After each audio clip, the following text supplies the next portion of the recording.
Hola, buenas tardes. Para mí, en este momento que estoy grabando este espacio, quiero saludar a todos los pastores de la Fraternidad Bautista de la ABA y también a cualquiera que esté escuchando.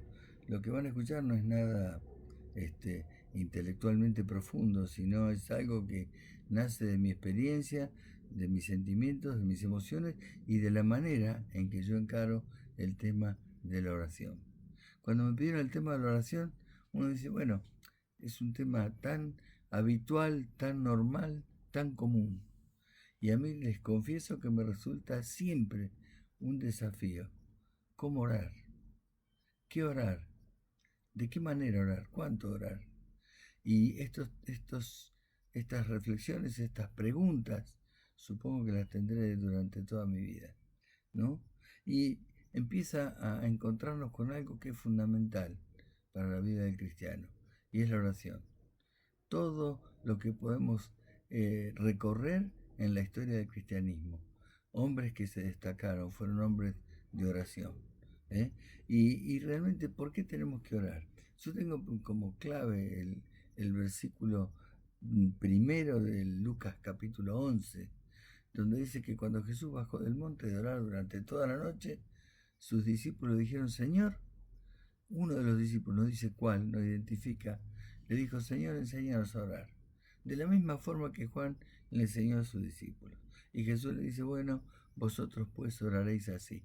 Pero el fundamento grande por el cual debemos orar, la razón fundamental, tiene que ver con que Jesús oraba mucho. Y nosotros tenemos como ejemplo al Señor en todas las cosas. Por lo cual la oración es una vara muy alta que se pone en la vida del cristiano, en la vida de los pastores más, ¿no es cierto? A veces oramos menos los pastores que oran algunos hermanos de la iglesia. ¿eh? Yo conocí una persona que se convirtió muy de grande y cuando entendió un poquito cómo era la vida de la iglesia, dice, pero yo puedo orar. Sí, y una persona que algunos conocen, estaba en mi último pastorado, todavía sigue levantándose a las 4 de la mañana para orar. Y 3 veces por día él se arrodilla y ora durante un tiempo muy extenso. Yo no oro tanto, ¿no es cierto? Y de alguna manera uno se siente sorprendido de que alguien despierte un espíritu de oración semejante. Y hermanos, ¿cuánto cambiaría nuestra vida y nuestra obra si oramos más? No es que no oremos, oramos, no es que tenemos que aprender una oración especial o ponernos con cara de compungido. Lo que sí yo entiendo es que tenemos que orar más. Necesitamos hombres y mujeres de oración, que realmente tengan tiempo de recogimiento y puedan orar. A veces con las mismas actividades que tiene la tarea pastoral y la tarea del cristiano común, hace que no tengamos tiempo para orar. Por ahí hay un libro de Bill Hybels que dice, no tengo tiempo para orar. No sé por qué lo tengo, pero no lo leí, porque no tengo tiempo de leerlo. Pero no podemos iniciar ningún proyecto en la vida cristiana si no lo ponemos primero en oración delante del Señor. ¿Y saben qué pasa, hermanos? Que se reconoce las personas que oran. A veces estamos en el templo o estamos en la comida cuando estábamos en el templo, ahora hace un tiempo que no estamos. Y piden oración a veces si hay ese silencio de que nadie arranca. A mí me produce, me toca mi sentimiento al ver que cuesta tanto a veces que arranquen las oraciones. ¿Y qué pasa? Que se reconocen las personas que oran. Las personas que oran son personas que las tenemos en especial identidad. ¿eh? En la iglesia se va, este hermano ora mucho, este hermano ora bien, si es que hay una oración buena y una oración no tan buena. Y ahí yo me referiría a otra cosa, el gran tema de que a veces cuando estamos orando nos distraemos. Empieza una distracción, me acuerdo lo que tengo que hacer, me acuerdo de lo que dejé de hacer, me acuerdo de otra cosa que estaba en la oración y de repente me di cuenta que me perdí, no estoy concentrado como debería. Y hermanos, tenemos que tener una constancia especial en desarrollar el espíritu de oración. Si nosotros queremos que nuestra obra prospere, yo no diría cambio ni renovación, si queremos que la obra del Señor prospere, tenemos que orar más. Hay convocatorias a oración, hay convocatorias a un día de ayuno y oración, orar por el país, orar por situaciones especiales. Pero fuera de todos los programas que pueden hacerse, es un gran desafío a que cada uno de nosotros oremos más. Y oremos con constancia. Lucas 11:9 dice, pedid y se os dará. Llamad y se os abrirá. El que pide recibe. Hay una promesa de que el Señor va a contestar nuestras oraciones. Y yo no digo que siempre va a contestar lo que nosotros pedimos, ¿no es cierto? Hay algunos que dicen que nosotros quisiéramos que Dios nos contestara la oración que le hacemos. Y el Señor nos dice, yo quisiera que vos oraras como yo quiero que ores. Reclamamos algo de Dios y Dios también reclama algo de nosotros en nuestras oraciones. Yo me doy cuenta que necesito renovar mi espíritu de oración. Cuando estamos en casa y oramos por los alimentos, a veces la oración es mecánica, estamos tratando en nuestro hogar de modificar ese tiempo de oración, hacerlo un poquito más largo, incorporar algunos otros temas y no solamente dar gracias por los alimentos. Primera Timoteo, capítulo 2, versículo 1. Dice, exhorto ante todo que se hagan rogativas, oraciones, peticiones y acciones de gracia por todos los hombres. ¿Oraste hoy por la persona con la que te encontraste? ¿Te encontraste con alguna persona a la cual le diste testimonio? Yo estoy, porque algo lo leí y algo me quedó pensando la otra vez que, Señor, ¿a quién tengo que dar testimonio hoy? Y el otro día salí a 2 cuadras de mi casa, compré un producto en un lugar y me puse a hablar con la persona que me vendió, que me atendió, y después de hablar un rato, le pude dar un testimonio completo. Y la persona quedó muy impactada. Volví a mi casa, busqué un Nuevo Testamento que tengo para obsequiar, volví a la persona y le dije, bueno, mira, empecé a leer el libro de Lucas y Hechos de los Apóstoles, que es uno de las maneras que estoy usando ahora, usar Lucas y Hechos de los Apóstoles para introducirlo en la vida de Jesús y la vida de la iglesia. Y no sé si voy a ver a esa persona de vuelta porque era un vendedor circunstancial, pero me sentí tan pleno y ahora estoy orando por esa persona y tengo que orar más para que en algún lado esa persona vaya y encuentre dónde desarrollar su vida cristiana. Rogativas, oraciones, peticiones y acciones de gracia por todos los hombres. Y después viene lo que siempre pensamos, por los que están en eminencia, por los reyes y los que están en eminencia, para que vivamos quieta y reposadamente en toda piedad y honestidad. Hermanos, cuando hay elecciones, resucitamos el versículo 2. Vamos a orar por los que están en eminencia. O si circunstancialmente tenemos la oportunidad de estar en algún acto público o privado con alguna autoridad. Decimos, sí, vamos a orar porque Dios nos pide que oremos. Pero el gran desafío, hermano, es orar por todos los hombres. Por todos los hombres. Y no tengamos miedo de hacer, yo lo hago, la estoy empezando a hacer porque soy viejo, no tengo congregación a cargo y entonces pienso que ya en vergüenza no puedo pasar. Y el otro día 3 chicos, alrededor de 20 años, me pararon para hacerme propaganda política. Los escuché atentamente, con todo respeto. Después los miré, le pregunté el nombre y le digo, bueno, ahora ustedes me van a escuchar a mí.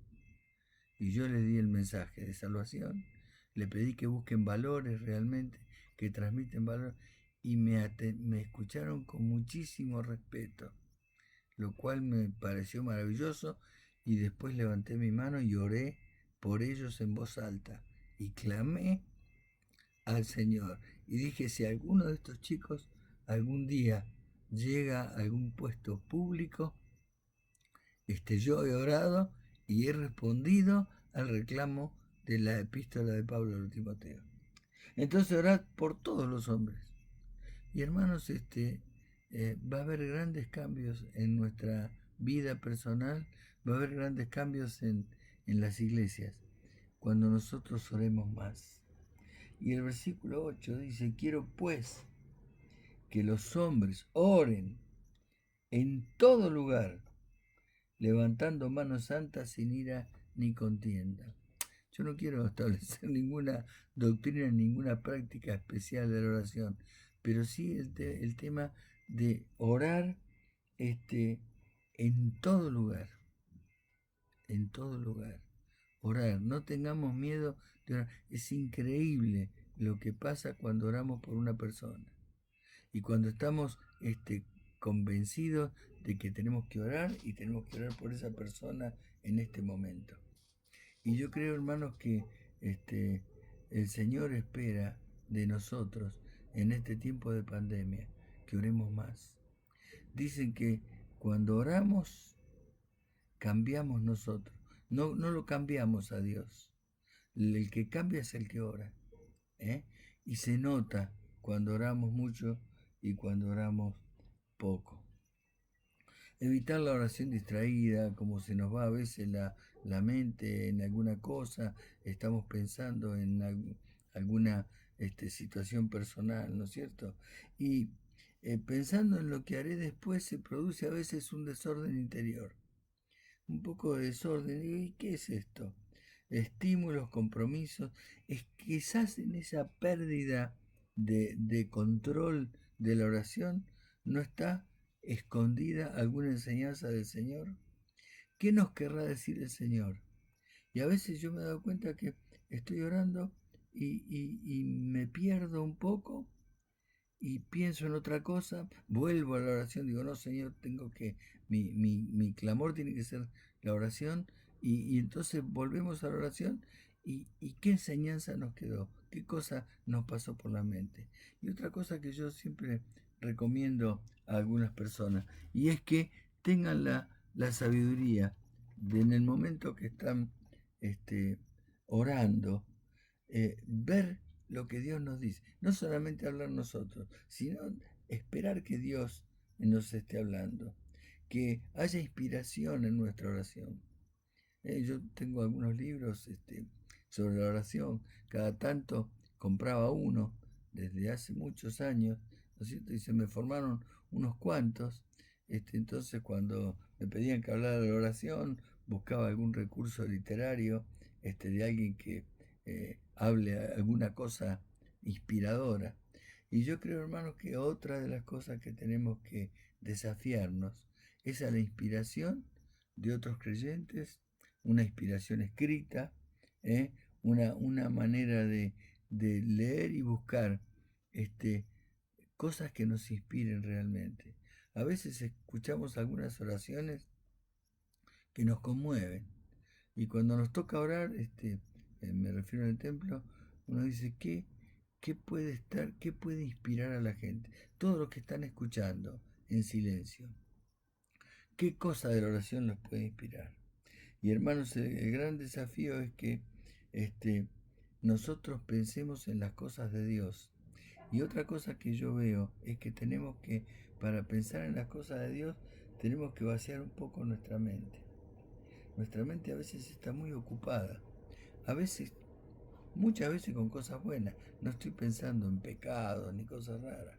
Pero a veces yo, por ejemplo, vemos una película por televisión o una serie, y después de la hora que dura esa película, o si pasamos 2 horas o pasamos 3, o escuchamos algunas noticias o lo que sea, y después nos quedamos pensando en todo lo que escuchamos y lo que vimos, con lo cual nuestra mente se va ocupando de cosas que no son malas, que no son pecados, pero que nos hacen estar distraídos en nuestra meditación con Dios.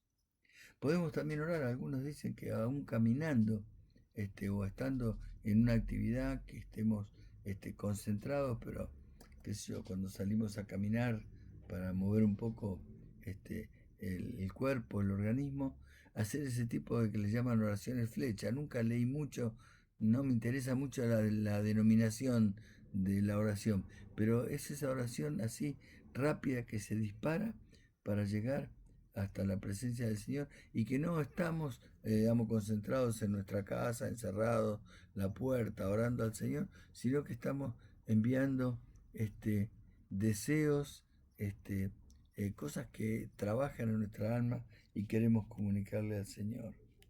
Oraciones de súplica y reconocimiento, oraciones de introspección. Señor, ¿qué está pasando con mi vida?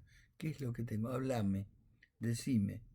Mandame el mensaje por alguna persona, ¿no?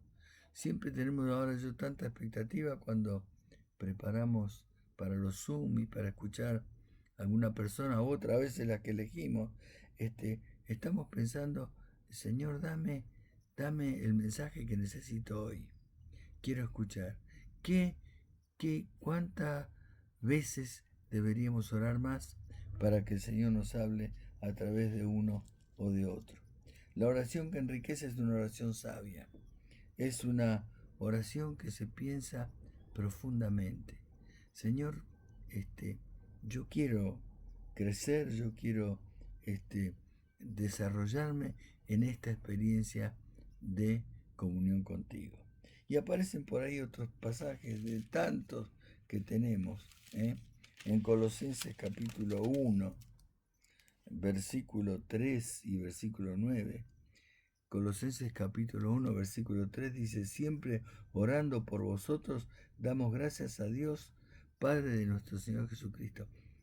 Orando por vosotros, damos gracias a Dios. Yo reconozco no orar tanto por otros. A veces se despierta la necesidad de orar por una persona que conocemos o una noticia que recibimos. Y el versículo 9 dice, por lo cual también nosotros desde el día que lo oímos, no cesamos de orar por vosotros. La oración de intercesión. Interceder unos por otros para que el Señor realmente haga una obra de bendición. Dice, no cesamos de orar por vosotros y de pedir que seáis llenos de todo el conocimiento de Dios y de su voluntad, sabiduría e inteligencia espiritual. Motivos precisos de oración de intercesión por otras personas que lo necesitan. Y terminamos con Filipenses. Quizás uno de los pensamientos que más he desarrollado en cuanto a la oración, algo que se fijó en mi vida en algún momento y lo tengo más presente que otros. Regocijaos en el Señor siempre, otra vez os digo, regocijaos. Vuestra gentileza sea conocida de todos los hombres, el Señor está cerca. Por nada estéis afanosos, sino que sean conocidas vuestras peticiones delante de Dios en toda oración y ruego con acción de gracia. Lo leo para ser preciso. Hermano, por nada estáis afanosos si no sean conocidas vuestras peticiones. Si hay un desafío, una vara alta puesta en la vida de oración, es esta. ¿Por qué estar afanoso? Por nada. Por nada. Si no sean conocidas, que haya una manera en que el otro reconozca que yo soy una persona de oración. Queridos, vamos a orar al Señor. Creo que es lo mejor que podemos hacer. Señor, oramos en el nombre de Jesús. Señor, no queremos estar afanados por nada. Queremos que nuestras oraciones sean conocidas, nuestras acciones de gracia, nuestras peticiones. En el nombre de Jesús, clamo, Señor, por este medio, por todos mis hermanos y por todos aquellos que me escuchan y que yo no conozco y que están, para que sean renovados en su espíritu de oración, sean desafiados a una comunión más intensa contigo. La única manera de conocerte, Señor, es orar más. Y nos comprometemos a aumentar nuestro tiempo de oración, a aumentar la intensidad de nuestra oración, a aumentar la intercesión para que haya almas que se salven. Señor, que todo lo que hacemos, proyectamos y planeamos sea todo bendecido y esté en el proceso de tu voluntad, en el proceso de tu bendición, que esté preparado, Señor, para que realmente la gracia tuya nos alcance. En el nombre de Jesús oramos. Amén. Hermanos, que Dios les bendiga.